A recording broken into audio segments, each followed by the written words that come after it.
ജസ്പേഡ് real എസ്റ്റേറ്റിൻ്റെ sandalwood group farming Wayanad Pulpally പാടിച്ചിറയിൽ ആരംഭിച്ച ഈ ഒരു ചന്ദന കൃഷി കാണേണ്ടത് തന്നെയാണ്.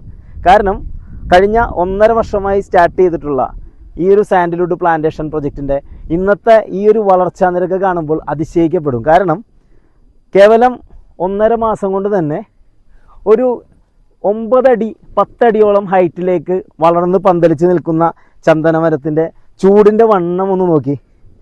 ഇവിടെ ഞാനൊരു കൈ കൊണ്ട് പിടിച്ചു കഴിഞ്ഞാൽ ഇവിടെ എത്താത്ത വരുമോ, ഏകദേശം ഒരു 24ഓളം സെൻറ്റിമീറ്റർ ചുറ്റളവോട് കൂടിയിട്ട് വളർന്നു നിൽക്കുന്ന ദൃശ്യങ്ങളാണ് നിങ്ങൾക്കിപ്പോൾ കാണാൻ സാധിക്കുന്നത്. നമുക്കറിയാം, സ്വകാര്യ ഭൂമിയിൽ ചന്ദനം നട്ടു വളർത്താം, അത് മുറിക്കേണ്ടത് ഫോറസ്റ്റ് ഡിപ്പാർട്ട്മെൻറ്റ് അനുവാദത്തോടു കൂടി. പക്ഷേ 50 സെൻറ്റിമീറ്റർ ചുറ്റളവായിട്ടുള്ള മരങ്ങളാണ് മുറിക്കേണ്ടത്.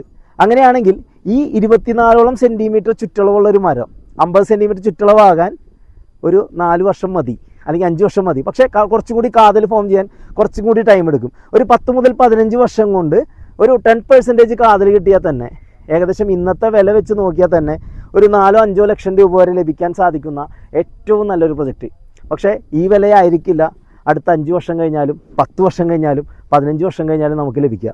ഏകദേശം 1 കിലോ ചന്ദനത്തിന് 1 ലക്ഷം രൂപ വരെ മറികടക്കാനുള്ള സാധ്യതയാണ് ഇന്നത്തെ ഈ ഒരു ലെവലിലെ ചന്ദനത്തിൻ്റെ ഗ്രാഫ് നോക്കിയാൽ നമുക്ക് കാണാൻ സാധിക്കുന്നത്. IWSTയുടെ പഠനങ്ങളുണ്ട്. ചന്ദനത്തിനെ നമുക്ക് സമുദ്രനിരപ്പിൽ നിന്നും 700 മീറ്ററിന് മുകളിലൊക്കെ കൃഷി ചെയ്ത് കഴിഞ്ഞാൽ വളരെ എളുപ്പത്തിൽ നല്ല കാതലുള്ള ചന്ദനമരങ്ങൾ നമുക്ക് മുറിക്കാൻ സാധിക്കും. അപ്പോൾ അത്തരത്തിൽ വയനാട് എന്ന് പറയുന്ന 700 മീറ്ററിന് മുകളിലുള്ള ഈ ഒരു സ്ഥലത്ത് വളരെ നല്ല കാലാവസ്ഥയും ഏറ്റവും ഫലഭൂഷ്ടമായിട്ടുള്ള നല്ലൊരു ബ്ലാക്ക് സോയിലുമാണ്. അപ്പോൾ ചന്ദന കൃഷിക്ക് ഏറ്റവും അനുയോജ്യമായിട്ടുള്ള ജസ്പേഡ് റിയൽ എസ്റ്റേറ്റിൻ്റെ ഈ ഒരു സാൻഡൽവുഡ് പ്ലാന്റേഷനിൽ നമുക്കും ഒരു 5 സെൻറ്റ് ലാൻഡ് ആധാരം ചെയ്ത് നമ്മുടെ പേരിൽ വാങ്ങിക്കൊണ്ട് ഒരു 5 കോടിക്ക് മേലെ സമ്പാദ്യം ഉണ്ടാക്കാൻ പറ്റുന്ന അവസരം.